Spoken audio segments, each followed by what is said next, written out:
এবং শুধু আমি এটা বলছি না, আসানসোল পৌর নিগম তাদের নিজস্ব যে ইন্টারনাল মিটিং, সেই মিটিং এ তারাও এটা বলেছে, কমিশনার নিজে বলেছে যে যেভাবে দামোদর থেকে বালি তোলা হচ্ছে, যেখানে পাম্পিং স্টেশন আছে তার পাশ থেকে যেভাবে বালি তোলা হচ্ছে, আগামী দিনে কিন্তু পানীয় জলের সংকট দেখা দেবে। এবং বর্তমানে যে পানীয় জলের সংকট দেখা দিয়েছে আসানসোল জুড়ে, তার কারণ হলো যে অবৈধ বালি তোলা, অবৈজ্ঞানিক ভাবে বালি তোলা। এবং ডিএমকে এর বিরুদ্ধে আমরা বারবার চিঠি দিয়েছি, অনুরোধ করেছি। পৌর নিগমও শুনলাম নাকি ডিএমকে চিঠি করছে, পুলিশ কমিশনারকে চিঠি করছে। পৌর নিগম যদি এত অসহায় হয়ে যায়, তাহলে আসানসোলের মানুষকে রক্ষা করবে কে?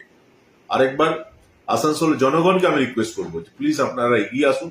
এবং এই যে অবৈধ বালি উত্তোলন, শুধুমাত্র এটা বালি চোর, বালি মাফিয়াদের ব্যাপার না। আগামী দিনে এটা যদি বন্ধ না হয়, তাহলে আসানসোলের মানুষ, সে শহরাঞ্চলে হোক বা গ্রামাঞ্চলে হোক, পানীয় জলের সংকট